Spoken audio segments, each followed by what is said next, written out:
Bismillah, walhamdulillah, wa salatu wa salamu ala rasulillah wa ala alihi wa sahbihi wa sallam. So as it was already mentioned, tonight, instead of the normally scheduled class that we have after Salatul Maghrib, there's a talk that we're going to have. It's pre-recorded by Shaykh Abdul Azīz al-Bura'ī. And for those who don't know, Shaykh Abdul Azīz al-Bura'ī, he is one of the major scholars that's living today, and he resides in Yemen. He's one of the major students of Shaykh Muqbil al-Wadi'i rahimahullah. So he agreed to do this talk.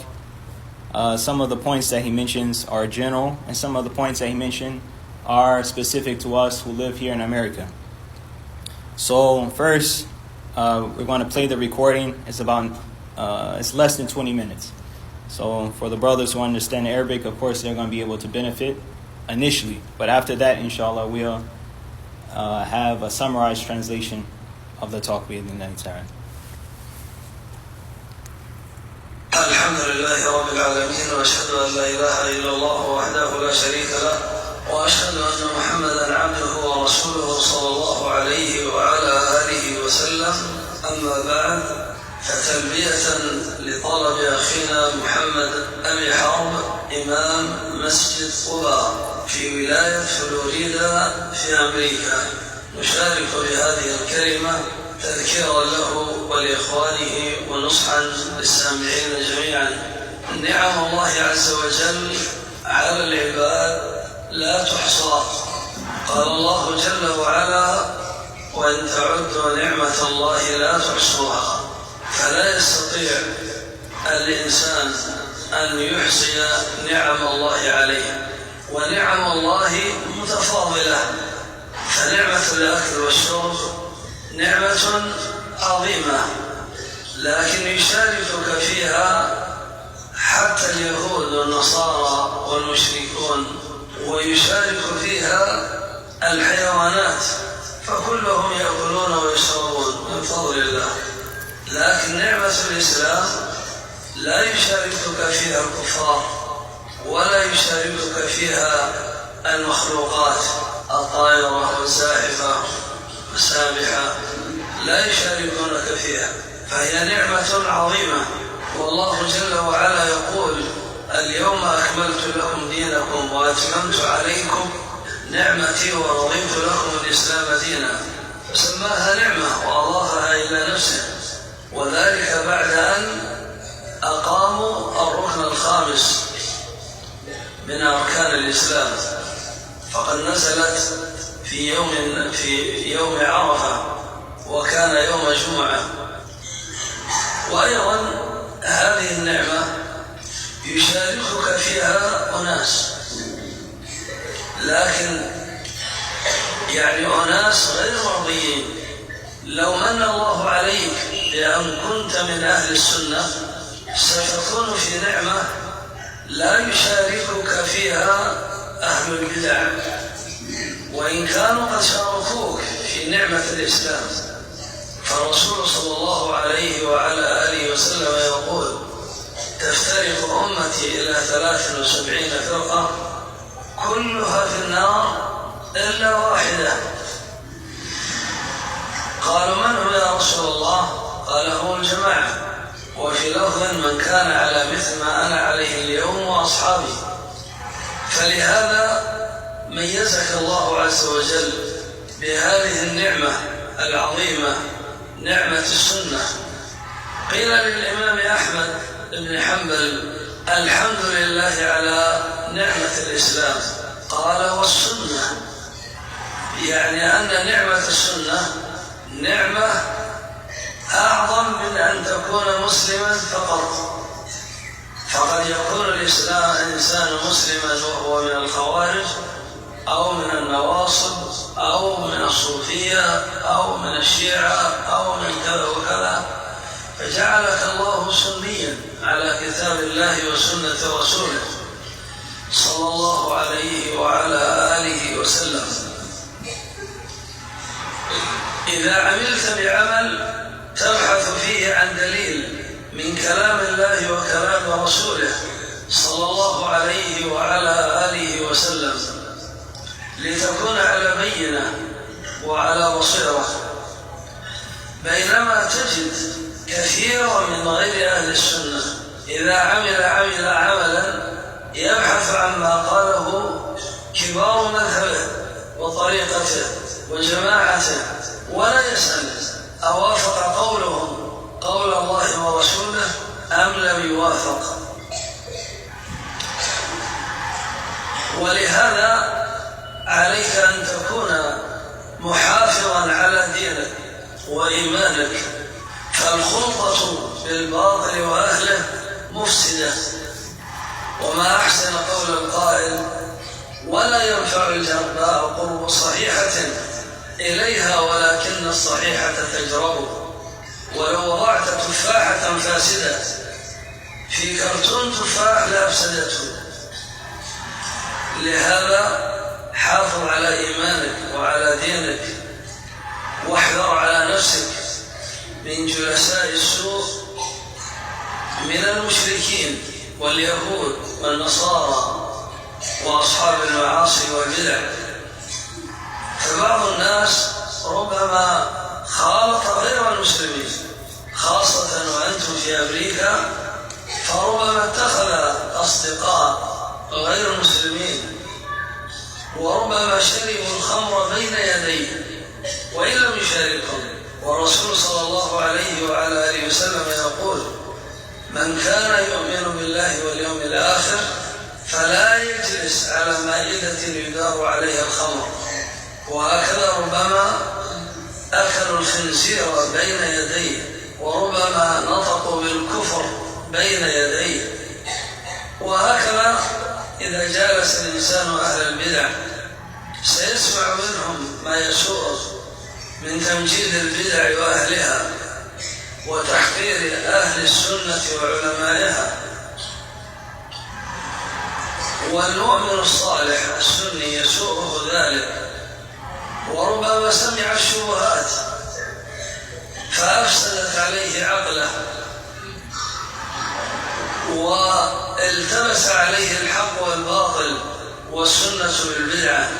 لهذا المؤمن الصالح طالب العلم ينهى بنفسه ويبتعد عن جلساء السوء من أهل المعاصي والبدع والمشركين، ويبقى مع إخوانه الصالحين ولا يجرب على نفسه، لا يقول أنا واثق من نفسي. لا تجعل قلبك عرضة للتجارب، لا تجعل قلبك كالفئران والضفادع عند أطباء التشريح يجرون عليها التجارب. ارفع نفسك وكن متمسكا بدينك وبسنة رسول الله صلى الله عليه وسلم وسلفيتك ومنهجك القويم، ولست في حاجة إلى استماع خطب ومحاضرات ودروس أهل البدع، لست في حاجة إلى ذلك. عندك من كلام أهل السنة ما يغنيك وما لا يتسع وقتك لسماعه كله. عندك الكلام المرصع بالأدلة من الكتاب والسنة وأقوال السلف، الكلام المنضبط الذي ليس فيه أي باطل من هنا ولا من هنا. ونوصي السامعين من الحاضرين والغائبين بالحرص على طلب العلم، فدعوة أهل السنة تميزت بالعلم بكتاب الله وسنة رسوله صلى الله عليه وعلى آله وسلم. فكم من أناس من غير أهل السنة يزعجهم العلم، فإن تعلموا فعلى ما يوافق أهواءهم، فاحرص على طلب العلم. العلم أرفع من المال والتجارة، وأرفع من الملك والرئاسة. الرسول صلى الله عليه وعلى آله وسلم يقول: إن الملائكة لتضع أجنحتها لطالب العلم رضا بما يصنع، فما وضعت الملائكة أجنحتها للتجار ولو كانوا صالحين. لهم صلاحهم ولهم درجتهم ولهم مكانتهم التي وعدهم الله إياها، لكن منزلة العلم لا كبيرة. ولو وضعت الملائكة أجنحتها للملوك والرؤساء والزعماء ولو كانوا صالحين فلهم ما وعدهم الله وما أعده لهم، لكن منزلة العلم تختلف، فمنزلة العلم رفيعة جدا. فهيئ نفسك لطلب العلم، لا تقتصر على أنك تحب العلماء فقط أو تحب الصالحين، هذا فيه خير كثير، لكن أنت تحب العلماء، نريدك أنت العالم، نريدك أن تكون أنت العالم. نريد منكم علماء في علوم القرآن من التفسير والتجويد والقراءات وغيرها، نريد منكم علماء في الحديث وعلماء في الفقه وعلماء في الأصول وعلماء في النحو وعلماء في العقيدة وعلماء في التوحيد. نحن ننتظركم بفارغ الصبر، نحن ننتظر متى تصبحون علماء، فالتقوا العزائم وتعلو الهمم، على قدر أهل العزم تأتي العزائم، وتأتي على قدر الكرام المكارم، فيعظم في عين الصغير صغارها ويصغر في عين العظيم العظائم. فالله المعين وهو الموفق. بعض الناس إذا وصل إلى مستوى إمام جامع يرى أنه قد وصل إلى المنتهى وانتهى سقفه على هذا. هذه الإمامة للمسجد من درس التجويد وحفظ جزئين أو ثلاثة صبح إماما، يكفي أن يكون إماما للناس وهو بهذا المستوى. لكن أن تكون عالما يحتاج إلى أن يكون في رأسك عشرات الكتب درستها وهضمت علومها، ثم انتقلت من التحمل إلى الأداء، وانتقلت إلى أنك كالنخلة تشرب من عروقها، أصبحت قادرا على الاستفادة بنفسك وتجري البحوث العلمية وتقرأ في الكتب وتعرف كيف ترجح الأقوال في المسألة والنظر في الأدلة والنظر في كلام أهل العلم والاستفادة منهم. فلهذا قوي عزيمتك وواصل في طلب العلم. سئل الإمام أحمد وكان معه محبرة، ما كان عندهم هذه الأقلام بأشكالها وألوانها، كان عندهم المحابر. قالوا يا إمام إلى متى أنت والمحبرة؟ قال إلى المقبرة، يعني سيستمر في طلب العلم إلى أن يموت، إلى أن يموت وهو في طلب العلم. فهذا هو المطلوب من إخواننا وأبنائنا وبناتنا، أن يكونوا حريصين على طلب العلم والاجتهاد فيه، لتنتقل بعد ذلك إلى العمل بالعلم والدعوة إليه. فليس المراد أن تكون عندك محفوظات، لا، المراد أن تكون داعيا إلى الله، تعلم الناس كلام الله وكلام رسوله صلى الله عليه وعلى آله وسلم. نريد أن يهتدي عليك أناس من غير المسلمين، وأن يهتدي على يديك أناس من أهل المعاصي والبدع، ونريد أن يترقى على يديك أناس من مستوى العوام إلى طلبة علم إلى علماء. نحن ننتظر منك هذه الجهود العظيمة، فيحرص طالب العلم على توسيع مداركه العلمية، وتكون همته أن يكون من المجددين. هذا هو الرجل الذي يعني ماذا يؤمل فيه الآمال الكبيرة، تكون همته أن يكون من المجددين. والله على كل شيء قدير. العلماء ليسوا ماركة مسجلة توقف توريدها. يا أمة الإسلام لست عقيمة بل أنت قادرة على الإنجاب. فالرسول صلى الله عليه وعلى آله وسلم يقول: لا تزال طائفة من أمتي على الحق ظاهرين لا يضرهم من خالفهم ولا من خذلهم حتى يأتي أمر الله وهم على ذلك. الداعي إلى الله لا بد أن يكون عاملا بعلمه، فأنت تدعو الناس بأخلاقك وصلاحك ودينك قبل أن تدعوهم بأقوالك. التقيت مرة برجلين يعيشان في أمريكا، أراد أحدهما أن يشتري سيارة من رجل غير مسلم، فقال لهم: جربوا السيارة. فأخذ السيارة الرجل الذي لا يريد أن يشتريها، الذي يريد أن يشتريها صديقه، والاثنان أمامي. أخذ السيارة لف بها لفة ورجع، قال: السيارة جيدة. فقال الرجل مالك السيارة للمشتري: جرب السيارة. قال: قد جربها صديقي. قال له: أنت الذي ستشتري، ما هو هذا؟ جرب السيارة. قال: يا أخي، نحن المسلمون بيننا ثقة وأخوة، يكفي قد جربها صديقي. الرجل ذهل واستغرب وخلع الجاكيت ويتمطى ويمين شمال ونطق الشهادتين مباشرة وأسلم بهذا الخلق اليسير الذي رآه. فكيف لو رأى أخلاق النبي صلى الله عليه وعلى آله وسلم متمثلة في المسلمين، لا سيما طلبة العلم والدعاة إلى الله؟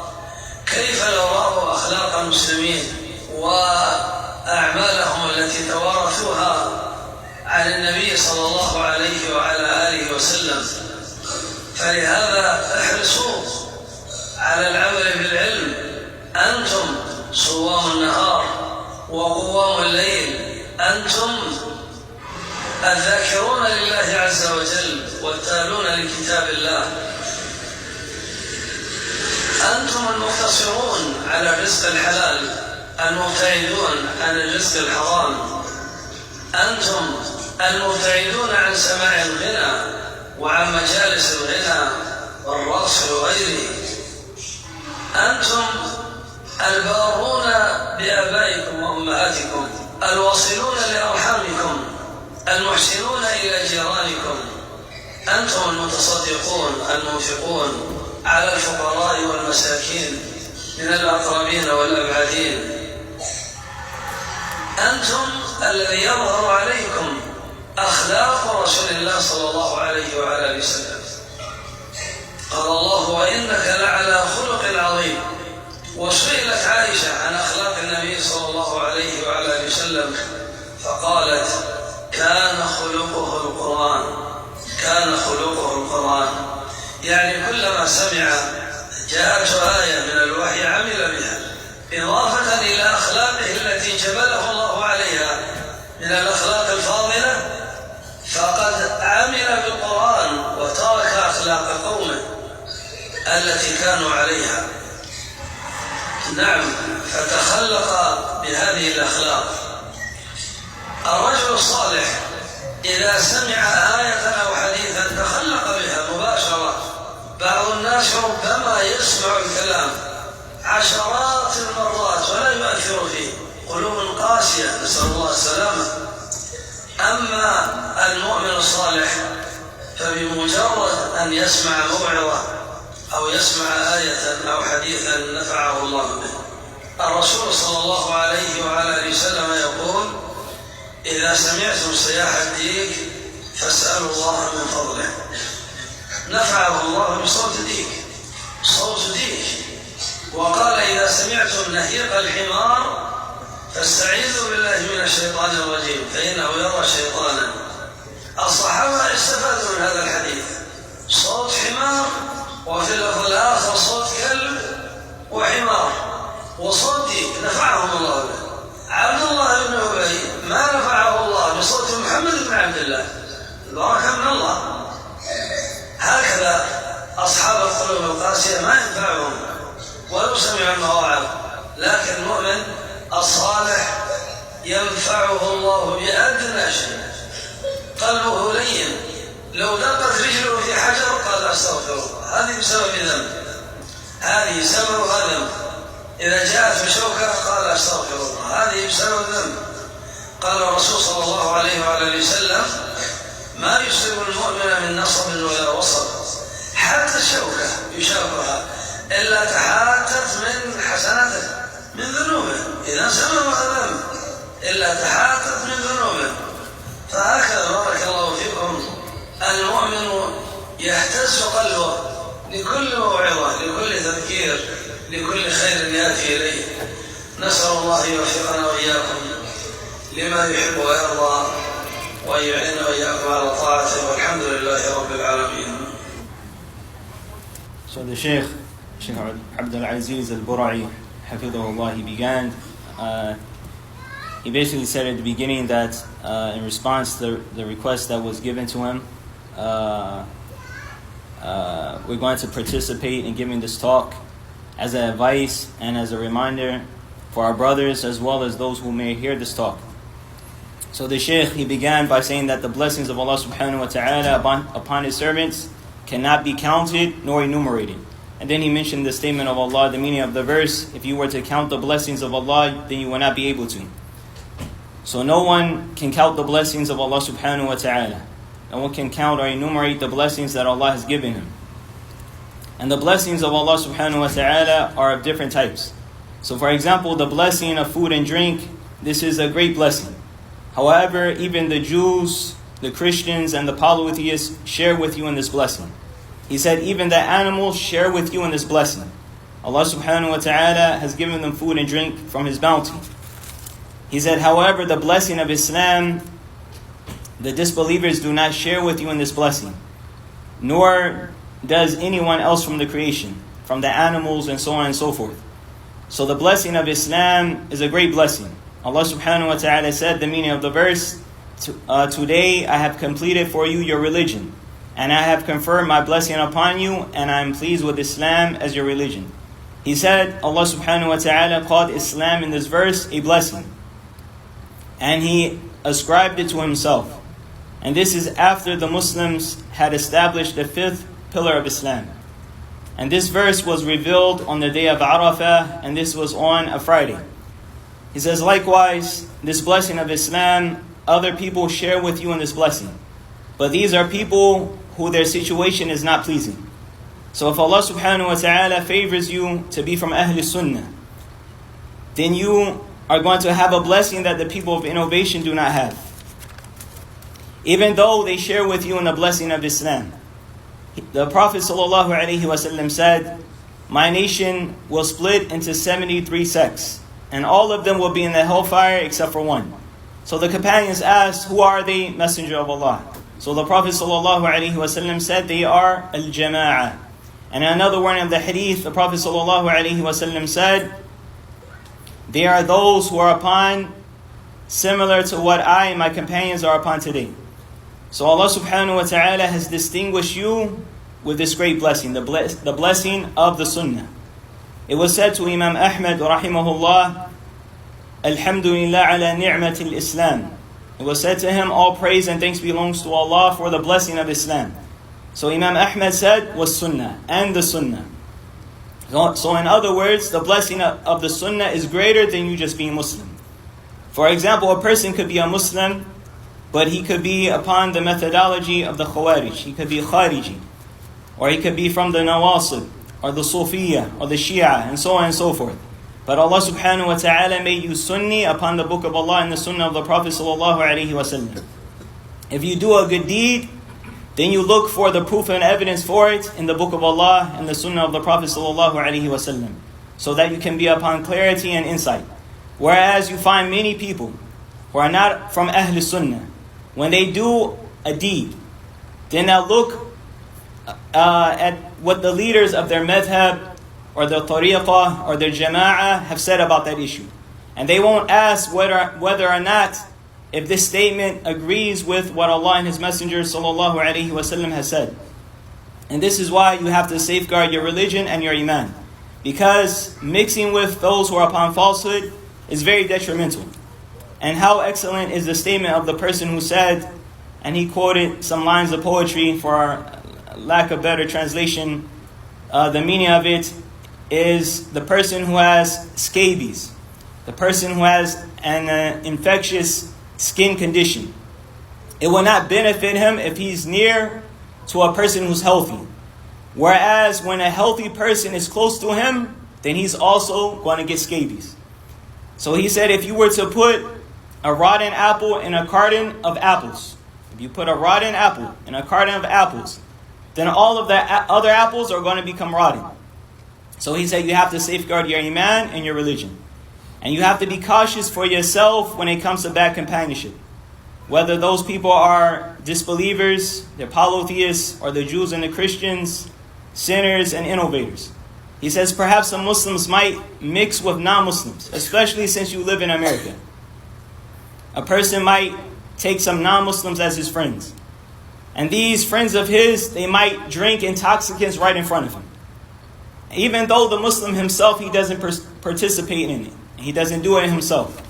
He mentions a hadith, the Prophet ﷺ said, whoever believes in Allah in the last day, then he should not sit at a spread upon which alcohol is circulated.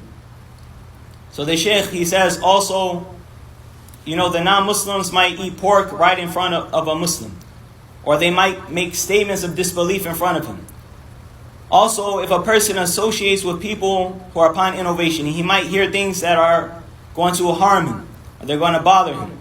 They might speak highly of their innovations, or they might speak bad about Ahl Sunnah and the scholars of Ahl Sunnah. And the righteous believing Sunni Muslim is going to be displeased by this.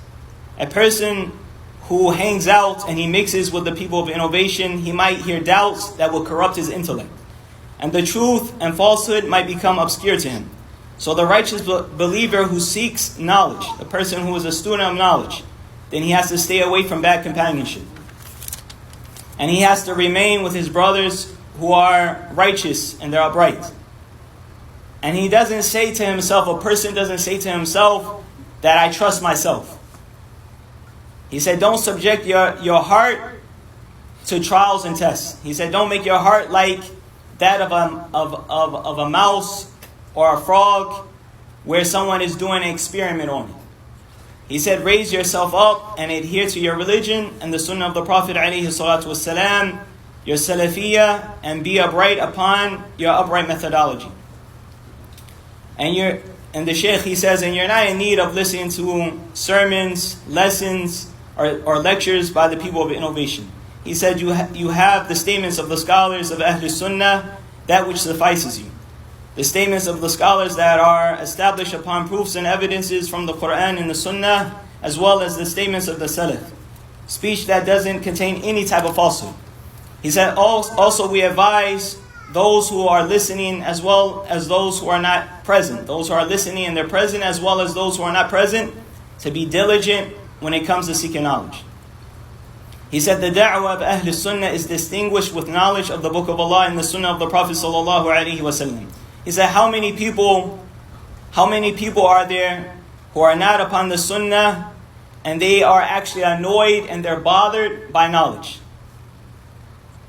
And even if they learn something when it comes to the religion, then it's only based upon what fits their desires. So be diligent about seeking knowledge. Seeking knowledge is more lofty and is higher than wealth. It's loftier and is higher than business and leadership. The Prophet ﷺ said, the angels lower their wings for the one who seeks knowledge because they are pleased for what he's doing. They're pleased of what he's doing. The Shaykh, he says, the angels don't lower their wings for a businessman. Even if he's righteous. He's going to have his status and his level that Allah has promised him, of course. However, the status of knowledge is greater. Also, the angels do not lower their wings for the rulers or the presidents or the people who have some type of authority, even if they're righteous. He said they'll get what Allah has promised them. However, the status of knowledge is different. The status of knowledge is more loftier. So he said, prepare yourself to seek knowledge. Don't just suffice yourself by just loving the scholars or just loving the righteous. He says, yes, this entails a lot of good. However, we want you, he's addressing us, we want you to be scholars. We want there to be from amongst you individuals who are scholars when it comes to the sciences of the Quran, when it comes to tafsir, tajweed, and the different modes of recitation. We want there to be from amongst you scholars in the science of hadith, scholars in fiqh and usul al-fiqh, and the Arabic grammar and aqidah and tawheed. He said, we are patiently, eagerly awaiting this from you, that you become scholars. So he said, have firm and strong determination and have high aspirations. And Allah subhanahu wa ta'ala is the one who aids and He is the one who grants success. He says some people, if they become an imam of a masjid, then he thinks to himself that he has reached the end in terms of seeking knowledge. He said being the imam of a masjid, if a person has studied tajweed or he memorized 2 chapters of the Quran or 3 chapters of the Quran, then yes, he's fit to be the imam for the people with this level that he has. However, for you to be a scholar, then this requires that you have committed to memory dozens of books, and that you have studied them, and that you understand them. Then after this, then you have to act upon the knowledge. And then after that, you have to become like a date palm tree, where you can drink directly from the roots of the tree, and you have the ability to get benefit by yourself. And you can, and likewise, when you are at this level, you can do knowledge-based research and read the books of the scholars, and you can determine which views of the scholars is stronger than others when it comes to issues of fiqh, by looking at the different proofs and evidences and looking at the statements of the scholars and getting benefit from the scholars. So have firm determination and continue to seek knowledge. Imam Ahmad rahimahullah ta'ala was asked, and he had an inkwell with him. During those times they didn't have pens like we have today. They didn't have the different colors and the different shaped pens like we have today. They had inkwells. So Imam Ahmad was asked, until when? Meaning, how long are you going to seek knowledge for? So he said, from the inkwell into the grave. Meaning that he was going to seek knowledge until he died. He said, the Shaykh, hafidhahullah, he said, this is what is desired. This is what is desired from our brothers and our sisters and our daughters, our sons and our daughters in Islam. That you're diligent in seeking knowledge, so that you act upon the knowledge and call others to it. He said this doesn't mean that you just memorize a lot of books. A person just memorizes a lot of texts when it comes to the different Islamic sciences. He says what's intended is that you call to Allah subhanahu wa ta'ala. You teach the people the speech of Allah and the speech of His Messenger sallallahu alaihi wasallam. We want people to be guided by way of you, from the non-Muslims as well as those who are sinful and the people of innovation. We want the laymen to advance and to progress at your hands, to become students of knowledge and scholars. He said, we're eagerly awaiting this from these type of efforts from you. He says, the student of knowledge should be diligent about expanding his understanding about knowledge-based issues. His goal should be to be a reviver of the religion of Islam. This is the person whom there is great expectations for. And Allah subhanahu wa ta'ala is able to do all things. The Shaykh, he said, the scholars are not like a registered trademark that is discontinued. And he mentioned some lines of poetry.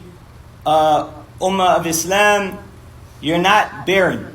Rather, you have the ability to give birth. The Prophet ﷺ said, there will not cease to be from my nation a group who is manifest upon the truth, and they will not be harmed by those who oppose them, nor those who forsake them, until the command of Allah subhanahu wa ta'ala comes, and they're in that state. The one who calls to Allah subhanahu wa ta'ala has to act in accordance to his knowledge. And he said the way that you give da'wah to people is by way of your manners and your religiosity, before even you call them verbally. He said, one time I met 2 people who lived in America, and one of them wanted to purchase a car from a non-Muslim. So the non-Muslim told the person who wanted to purchase the car, he said, take it for a test drive. So the man who was with him, and his friend, he didn't even want to buy the car. He took the car for a test drive. So he drove it, he went for a test drive, and he came back and he said the car is good. So the owner of the car, which is the non-Muslim, he said to the man who wanted to purchase the car, why didn't you test the car yourself? You're the one who wants to purchase it. So the Muslim man said, my friend, he tested it for me. He took it out for a test drive for me. So the owner of the car, who was a Muslim, said, but you're the one who wants to buy it. The car is not going to be, it's not going to be for him. So the brother said, listen, we're Muslims. We trust each other. And we have a bond of brotherhood amongst ourselves. And the fact that my friend, he took the car for a test drive and he said it's a good car, and this is enough. So this non-Muslim, he was astonished. He was baffled. And he said, the Shaykh, he said he took off his jacket and he said his shahada and he became a Muslim. Because of the simple interaction that he witnessed from these two Muslim brothers. So how much more so if would be the case if he saw the character of the Prophet ﷺ being represented by the Muslims, especially students of knowledge and people who call to the religion of Allah subhanahu wa ta'ala. So be diligent when it comes to acting upon your knowledge. He says, you who fast during the day and stand in prayer at night, and you who suffice with the provision that is halal from the provision that is haram, and you stay away from the provision that is haram, and you who stays away from listening to music and the places of singing and dancing, and you who are dutiful to your parents and keep family ties, and are good to your neighbors, and you who gives charity and spends your wealth on the poor and the destitute, and you who openly manifest the character of the Prophet ﷺ. Allah subhanahu wa ta'ala said, the meaning of the verse, indeed you are upon a high standard of character. And Aisha radiallahu anha was asked about the character of the Prophet ﷺ, and she said his character was that of the Quran. Meaning every time the Prophet ﷺ received a verse from revelation, then he would act in accordance to it. In addition to the noble character that Allah subhanahu wa ta'ala made a part of the natural disposition of the Prophet ﷺ. The Prophet ﷺ used to act in accordance to the Quran, and he abandoned the character and the morals of his people that they were upon.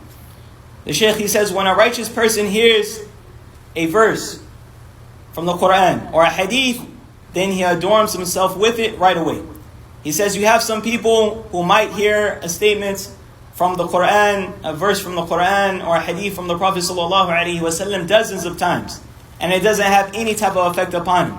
He said these people, their hearts are hard, and we ask Allah for well-being. As for the righteous believer, when he hears an admonition, whether it's a verse from the Quran or a hadith, Allah subhanahu wa ta'ala allows for him to benefit from it. The Prophet ﷺ said, if you hear the crowing of the rooster, then ask Allah from His bounty. The Shaykh, he says, Allah subhanahu wa ta'ala allows for a person to benefit from the sound that a rooster makes. And the Prophet ﷺ said, if you hear the braying of a donkey, that sound that a donkey makes, then seek refuge with Allah because it saw a shaitan. The Sahaba, they benefit from this hadith. In one word in the hadith, it mentions the barking of a dog and a donkey and the sound of a rooster. Allah subhanahu wa ta'ala allowed for them to benefit from this. Whereas Abdullah ibn Ubay, he didn't even benefit from hearing the Prophet ﷺ directly. The Shaykh, he says the blessing is from Allah. So the people who have hard hearts, they have sick hearts, they're not going to benefit when they hear admonitions. However, the righteous believer, Allah subhanahu wa ta'ala will allow for him to benefit with the smallest thing, because his heart is soft. If his foot was to slam against a rock, then he says, Astaghfirullah, I seek Allah's forgiveness. He says to himself, this only happened because of my sins. If he was to get pricked by a thorn, then he says, Astaghfirullah, I seek Allah's forgiveness. This happened because of my sins. And he mentioned the hadith, the Prophet ﷺ said that a believer is not afflicted with fatigue or an ailment, even the prick of a thorn, except that his sins are expiated. So the believer's heart is affected by every type of admonition that comes to him. And we ask Allah subhanahu wa ta'ala to give us and you success with that which He loves and He's pleased with, and to aid and assist us and you upon His obedience. Walhamdulillahi Rabbil Alameen.